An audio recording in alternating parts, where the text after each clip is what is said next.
तो कहानी शुरू होती है पॉल नामी एक ट्रैक्टर को दिखाते हुए। वो बहुत सही लड़का था। पॉल प्रोग्रामिंग का चैंपियन था और ऑफिस में भी उसकी परफॉर्मेंस सबसे अच्छी थी। उसने जो प्रोग्राम डिजाइन किया था उसकी वजह से आज उसे प्रमोशन मिलने वाली थी, लेकिन उसके साथ धोखा हो गया और बॉस ने उसकी जगह किसी और को प्रमोट कर दिया। ये देखकर उसे इतना गुस्सा आया कि उसने फौरन जॉब छोड़ दी। लेकिन उसे इसका ज्यादा दुख नहीं हुआ, क्योंकि इस जॉब से निकलते ही उसे एक और बहुत अच्छी ऑफर मिल गई। जो जॉब थी सिंगापुर की एक कंपनी में। वहाँ पे सैलरी भी बहुत ज्यादा थी और प्रमोशन के चांसेस भी ज्यादा थे। इंटरव्यूज करने के लिए एंडी नाम का एक लड़का उनके मुल्क आया हुआ था, जो पॉल के साथ एक दो लोगों को और सिलेक्ट करके अपने ही साथ सिंगापुर लेकर जाने लगता है। प्लेन में उसने पॉल से एक बहुत ही अजीब काम करने को कहा। प्लेन में बैठे सभी लोगों के फोन हैक करने को कहा, जिससे पॉल ने कर भी दिया, ये समझते हुए कि शायद एंडी उसका टेस्ट ले रहा होगा। ये लोग फाइनली सिंगापुर पहुंच जाते हैं, जहां पहुंचते ही कुछ गुंडों ने पॉल और उसके साथी के ऊपर हमला कर दिया। हमला करते ही उसके मुंह पे कपड़ा चढ़ा दिया गया था। कुछ तो गड़बड़ी थी यहाँ पर। आंखें बंद होने से पहले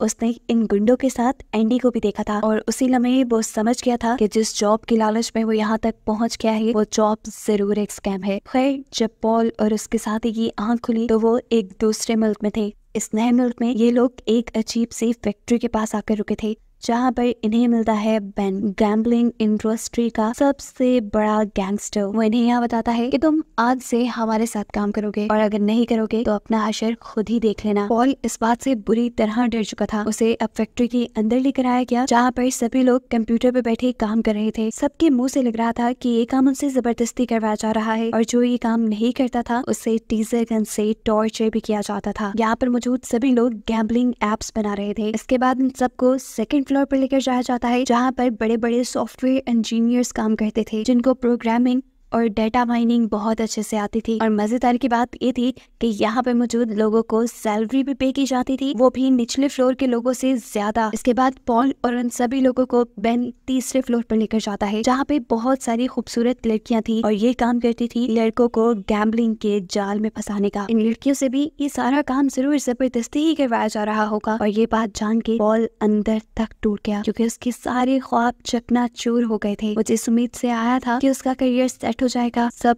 खत्म हो गया। पॉल किसी तरह यहाँ से भागने की कोशिश करता है, लेकिन इससे पहले कि वो भाग पाता, पीछे से एंडी उसका इरादा भांप कर उसे टांग मारते हुए नीचे गिरा देता है और फिर बंदूक दिखा के धमकी देता है, अगर तुमने यहाँ से भागने की कोशिश की तो तुम वैसे ही मारे जाओगे। खैर, अब रात हो गई थी। पॉल और उसके साथी को जो सोने का कमरा दिया गया था वो किसी जेल से कम नहीं था। जगह जगह चूहे दौड़ रहे थे, जिनकी वजह से यहाँ किसी को नींद नहीं आती थी। अभी वो इन्हीं चीजों से जूझ रहे थे कि दोबारा यहाँ उसके सामने एंडी आ जाता है, जो उसे फोर्स कहता है कि चलो अपने घर कॉल करो और ये कहो कि यहाँ सब कुछ बिल्कुल ठीक है, ताकि तुम्हें ढूंढते हुए पुलिस न यहाँ आ जाए। और हाँ, याद रखना, कोई चालाकी करने की जरूरत नहीं। अपने घर वालों को ये भी बता देना यहाँ सिग्नल्स का इशू है, ज्यादा बात नहीं हो पाएगी। पॉल ऐसा करना नहीं चाहता था, लेकिन एंडी ने जब उसे टॉर्चर करने की धमकी दी तो उसने मैसेज कर दिया। इसी दौरान वो देखता है कि एक आदमी को बहुत बुरी तरह से बांधकर मारा जा रहा था। आसपास के लड़के उसे वजह बताते हैं कि इस लड़के ने आज यहाँ से भागने की कोशिश की थी। और ये देखते हुए पॉल के जहन पे जो ये ख्याल चल रहा था कि वो जल्दी यहाँ से भाग जाएगा, वो भी सारा खत्म हो गया। अब अगली सुबह जब ये लोग काम पे आते हैं तो एंडी यहाँ पर पॉल को एक बहुत बड़ा स्कैम करने को कहता है। पॉल ये नहीं कर सकता था, उसने मना कर दिया और उसके मना करते ही यहाँ एंडी के लोगों ने उसे बुरी तरह पीटना शुरू कर दिया। उसकी चीखें सुनता हुआ यहाँ बेन आया, इन सबका बॉस। उसने सभी को रोका और कहा, अरे अरे रुको, इसे मारने की जरूरत नहीं, ये तो बिना मारे ही हमारा सारा काम करेगा। अपॉन यहाँ पे उनकी गैम्बलिंग वेबसाइट के लिए एक एड डिजाइन करता है। उसने इनका काम तो कर दिया था, लेकिन यहाँ रहना उसे गवारा नहीं था। उसके जहन में एक आइडिया आया और वो हेल्प वाली एक चिट बनाकर पहुंच गया वॉशरूम में। उसकी उम्मीद के मुताबिक यहाँ उसे एक विंडो दिख भी गई, जहाँ से लेटर बाहर फेंकने पर उसे कोई ना कोई मदद तो मिल जाती। लेकिन अफसोस कि यहाँ की विंडो सील्ड थी और जिस सीट के ऊपर चढ़कर वो इस हेल्प वाले पेज को बाहर फेंकना चाह रहा था, वो सीट पे टूट गई। शोर सुनकर यहाँ से एक लड़की बाहर निकली, जिसे देखते ही पॉल घबरा गया। वो लड़की जबरदस्ती पॉल के हाथ से उसकी चिट ले लेती है, जिसमें उसने हेल्प मी का मैसेज लिखा हुआ था। और ये देखते ही पॉल घबरा गया। सीन कट होता है और हमें फ्लैशबैक में इस लड़की की कहानी पता चलती है। ये लड़की, जिसका नाम है लिली, ये एक बहुत बड़ी मॉडल थी, बहुत मशहूर। उसने अपनी जिंदगी में बहुत पैसे भी कमाए थे, लेकिन फिर एक दिन उसकी एक पिक्चर एक गैम्बलिंग साइट के ऊपर किसी ने चला दी और लिली के बॉस को लगा कि ये लिली की इजाजत से हुआ है। अब क्योंकि बॉस ने उसके साथ कॉन्ट्रैक्ट किया हुआ था कि उनकी एड्स के अलावा लिली की फोटो कहीं पे भी नहीं चलेगी, तो ऐसे कॉन्ट्रैक्ट टूट गया और लिली को जॉब से निकाल दिया गया। वो काफी परेशान थी इसी सब में उसे उसके एक दोस्त ने जॉब बताई जिसमें उसे अच्छे खासे पैसे मिल रहे थे। लिली ने बिना कुछ सोचे समझे हाँ कर दी और अगले दिन उसके बताए एड्रेस पे इंटरव्यू देने पहुंच गई। यहाँ आकर उसे पता चला कि उसे तो बोल्ड शूट करना पड़ेगा। ये जानते ही वो फौरन होटल से भाग गई, लेकिन उसका दोस्त उसे वापस लाने के लिए उसके पीछे पीछे गया और जब उसके दोस्त ने उसके साथ जबरदस्ती करने की कोशिश की तो लिली ने उसे थप्पड़ मार दिया। इतनी देर में यहाँ पर लिली की दोस्त भी आ चुकी थी, जो साथ में को पुलिस की धमकी देते हुए लिली से दूर कर देती है और लिली को लेकर आती है अपने घर पर, जहाँ पे उसकी मुलाकात होती है एंडी से। एंडी भी उसके लिए एक जॉब ऑफर लाया था जिसमें पैसे भी अच्छे मिल रहे थे और जॉब भी काफी आसान थी, और क्योंकि ये उसके दोस्त के रेफरेंस से थी तो इतबार का तो ज्यादा मसला ही नहीं था। उसने फौरन इस जॉब के लिए हाँ कर ली और फिर एंडी लिली जैसे ही कई मॉडल्स को लेकर इस गांव में आया, जहाँ आते ही इनसे इनके मोबाइल, पासपोर्ट और पैसे सब कुछ छीन लिया गया। और तब लिली को ये पता चला कि उसके साथ एक बहुत बड़ा स्कैम हो चुका है। यहाँ लाकर उन्हें जॉब दी गई कि वो लड़कों को गैम्बलिंग में यानी जुए में फंसाएंगी। लिली भी पॉल की तरह ये काम नहीं करना चाहती थी, लेकिन उसे भी सेम धमकी दी गई कि अगर उसने ये काम ना किया तो उसे मार दिया जाएगा। ना चाहते हुए भी लिली को ये जॉब करनी पड़ी। सीज दोबारा प्रेजेंट में शिफ्ट होते हैं और हमें दिखाया जाता है कि लिली और पॉल बात कर रहे थे। बात करते हुए पॉल को भी समझ आ गया कि लिली जबरदस्ती यहाँ पे है और यहाँ से भागना चाहती है। यहाँ इन दोनों के दरमियान में कुछ बातें होना शुरू हो गई और एकदम से कोई जोर जोर से दरवाजा नॉक करने लगा। ये एंडी ही था जो काफी देर से लिली को उसके टेबल पे ना देखते हुए उसे यहाँ से लेने आया था। उसके बारे में जानते ही ये दोनों घबरा जाते हैं। पॉल तो फौरन वॉशरूम में जाके अपने चिट को खुद ही खा लेता है, जबकि एंडी डरते हुए वॉशरूम का दरवाजा खोलती है और एंडी उसे टॉर्चर करने लगता है। तब वो उसे बताती है मेरी तबीयत ठीक नहीं थी, इसी वजह से मैं वॉशरूम में आई थी। एंडी जो काफी बेरहम था, न जाने क्यों उसे इस मर्तबा लिली की बातों पे एतबार हुआ और वो लिली को छोड़ गया। लेकिन वो जानता था कि लिली के साथ अंदर वॉशरूम में कोई था जिसके साथ वो बातें कर रही थी। उसे ढूंढने के लिए उसने वॉशरूम के दरवाजे तोड़ दिए और वहाँ उसे मिला पॉल, जिसको खूब टॉर्चर करने के बाद भी एंडी ये पता न चला पाया कि पॉल कोई सीक्रेट छुपा रहा है। अब सीन कट होता है और हमें मूवी में एक नए कैरेक्टर जॉर्ज से मिलवाया जाता है। उसे आज लिली का मैसेज मिला है। लिली का मैसेज यानी एक गैम्बलिंग ऐप का मैसेज, जिस मैसेज को देखते ही वो लालच में डूब गया और उसने गैम्बलिंग में यानी जुए में पैसा इन्वेस्ट करने का फैसला किया। गेमिंग्स में तो उसे पहले से ही बहुत इंटरेस्ट था और उसका दिमाग भी बहुत चलता था। उसने लिली के साथ पहली गेम खेली और हैरानकुन तौर पर वो ये गेम जीत भी गया और उसे बहुत सारे पैसे मिल गए। वैसे लेकर वो इतना खुश था जैसे उसे पूरी दुनिया मिल गई हो। अगले दिन वो कॉलेज के भी लोगों को ये बात बताता है कि कैसे उसने गेमिंग से इतने सारे पैसे कमा लिए और अब उसने फैसला किया कि वो दोबारा गेमिंग में पैसा लगाएगा। उसने गैम्बलिंग से जीते हुए पैसों से अपनी गर्लफ्रेंड के लिए एक गिफ्ट भी ऑर्डर कर दिया था, जिसके बाद उसे दोबारा लिली का मैसेज आया और वो लिली के साथ गेम खेलने के लिए बैठ गया। इस मर्तबा उसकी किस्मत ने बिल्कुल उसका साथ नहीं दिया और वो बुरी तरह हार गया। हारने पे उसे बहुत अफसोस हुआ था क्योंकि अब उसके पास तो अपनी गर्लफ्रेंड की गिफ्ट के पैसे भी नहीं रहे थे। ये सारी परेशानी लिए वो लिली को कॉल करता है। तब लिली उसे हौसला देती है, अरे तो क्या हुआ, तुम एक मर्तबा हारे, तुम दोबारा अपनी किस्मत आजमाना, देखना तुम जीत जाओगे। लिली से बात करने के बाद जॉर्ज ने फैसला कर ही लिया था कि वो एक और मर्तबा जरूर गेम खेलेगा। अब अगले दिन वो कॉलेज भी अपनी गर्लफ्रेंड के साथ था, तभी उसे लिली का मैसेज आ गया गेम ऑन होने का। मोबाइल की चार्जिंग बिलो थी। वो पूरी लाइब्रेरी में पागलों की तरह घुमा और मोबाइल को किसी के चार्जर के साथ अटैच करते हुए उसने अपनी गेम शुरू कर दी। अब इस मर्तबा भी जॉर्ज की किस्मत काम कर जाती है या ये भी लिली का एक प्लान था जॉर्ज को बार बार गेम में हिस्सा दिलाने का, कि इस मर्तबा जॉर्ज दोबारा गैम्बलिंग में जीत गया और उसे लाखों रुपए मिले। इससे तो वो बहुत ज्यादा खुश था। अगले दिन जब वो ऑफिस में था तो उसे दोबारा लिली का मैसेज आ गया। इस मर्तबा लिली ने उसे एक लॉटरी टिकट खरीदने को कहा और उसने फौरन खरीद भी लिया। लॉटरी टिकट उसने बहुत महंगी खरीदी थी जिसका इनाम भी बहुत बड़ा था, लेकिन बदकिस्मती से वो हार गया और उसके अकाउंट में जितना भी बैंक बैलेंस था सब उड़ गया। लेकिन उसका गैम्बलिंग का नशा नहीं उतरा। गैम्बलिंग का भूत उस पे इतना सवार हो गया था कि अब उसने गेम खेलना रेगुलर स्टार्ट कर दिया था। इसके लिए जब उसके पास पैसे खत्म होने लगे तब उसने अपने एक्सपेंसिव जूते, कार, कपड़े सब बेच दिए। यहाँ तक कि अपने फ्रेंड सर्कल से भी बहुत ज्यादा उधार ले लिया। इस सारे पैसे के जाल में उसे समझ नहीं आया कि वो कुछ हासिल करने के बजाय सब कुछ हार रहा है। अब जॉर्ज अपने इतने ज्यादा पैसे डुबा देता है कि वो गैम्बलिंग वाले अपने पैसे निकलवाने के लिए जॉर्ज के घर पे ही हमला कर देते हैं और जॉर्ज के घर पे मौजूद सारी कीमती चीजें उठा कर ले जाते हैं। कीमती चीजें उठाने के बावजूद भी जॉर्ज का गैम्बलिंग वाला कर्जा उतर ही नहीं रहा था, इसीलिए अपने पैसे वापस लेने के लिए ये लोग उसे हॉस्पिटल ले गए और वहां जाकर उसके बॉडी का सारा खून बेच दिया। बॉडी से एकदम से इतना सारा खून निकलने की वजह से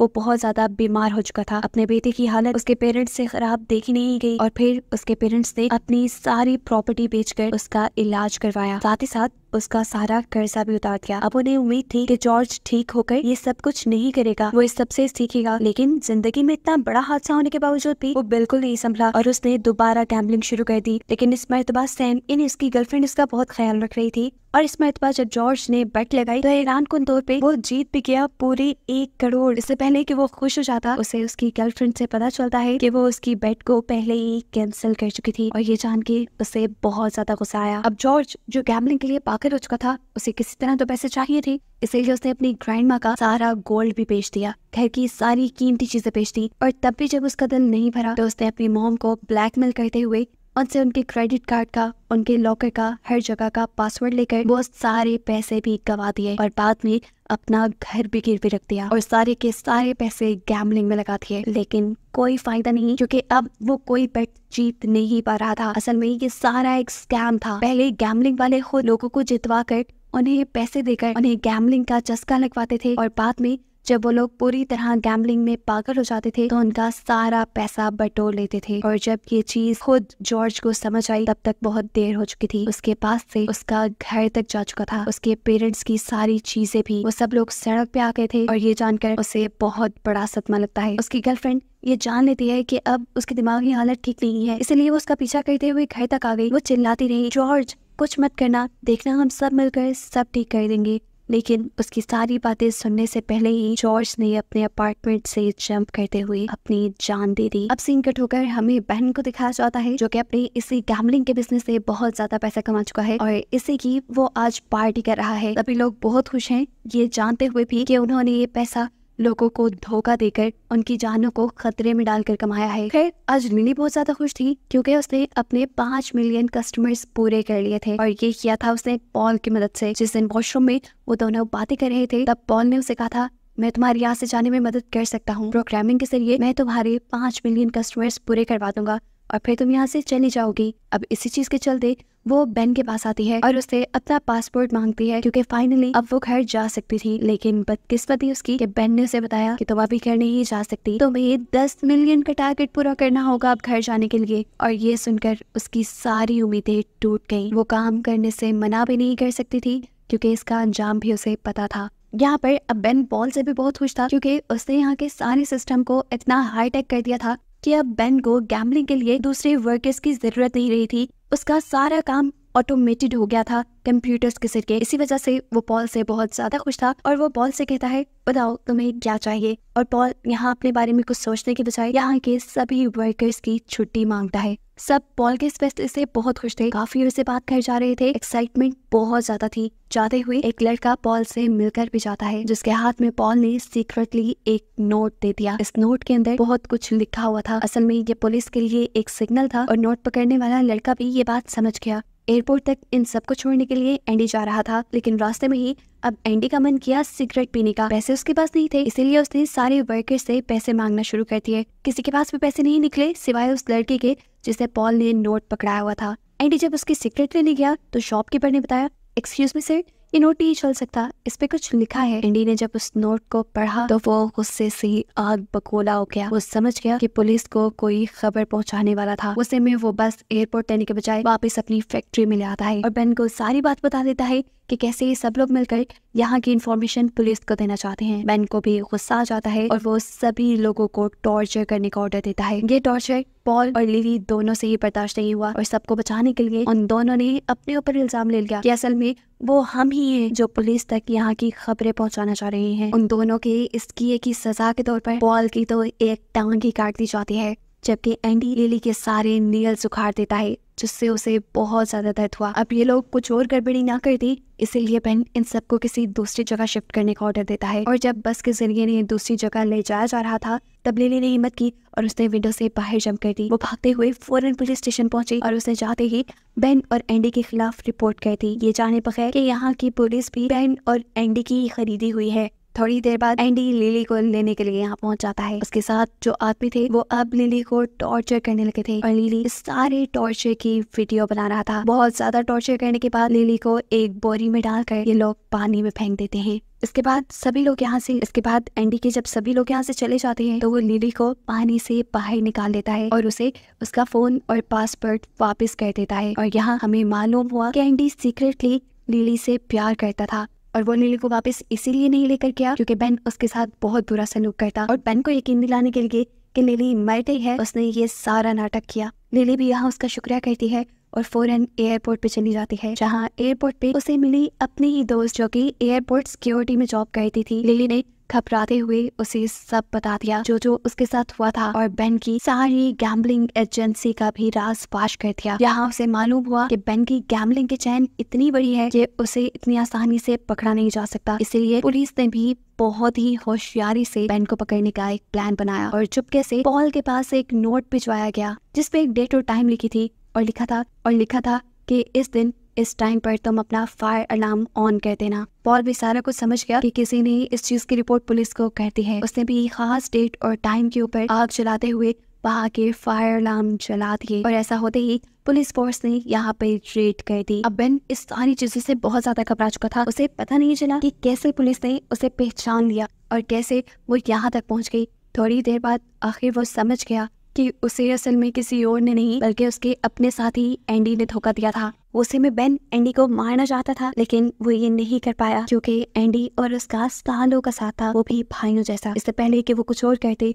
पुलिस ने उनको भी देख लिया और आते ही बेन से उसका फोन मांगा। पुलिस जैसे बेन का फोन उठाने लगी तो एंडी घबरा गया। वो जानता था कि अब उसका दोस्त पकड़ा जाएगा, इसीलिए उसने पुलिस ऑफिसर पर गोली चला दी, ये सोचे समझे बगैर कि अब यहाँ पे पुलिस उनसे ज्यादा थी और उसकी इस एक गोली के जवाब में पुलिस ने उसे गोलियों से भून दिया और वो यहीं पर मारा गया। खैर इस सारे ऑपरेशन में बेन पकड़ा गया था और इस सारे ऑपरेशन के ठीक 1 साल बाद तक पुलिस गैम्बलर्स को पकड़ती रही और ऐसे पूरी दुनिया से काफी हद तक गैम्बलिंग कम हो गई। इस सब के काफी टाइम बाद हमें एक प्रेस कॉन्फ्रेंस दिखाई जाती है जहां हम पॉल से मिलते हैं जो अपना एक पाँव खोने के बाद सब लोगों को गैम्बलिंग के खिलाफ अवेयरनेस दे रहा था और इसी प्रेस कॉन्फ्रेंस में लिली भी थी, जो दोनों अभी तक अपने ऊपर गुजरा बुरा वक्त नहीं भूल पाए थे। इन दोनों को यहाँ इस प्रेस कॉन्फ्रेंस में दिखाते हुए ये कहानी यही खत्म हो जाती है, लेकिन इस बड़े सबक के साथ कि गैम्बलिंग आपके पैसे के साथ साथ आपकी जान को भी खतरे में डाल सकता है।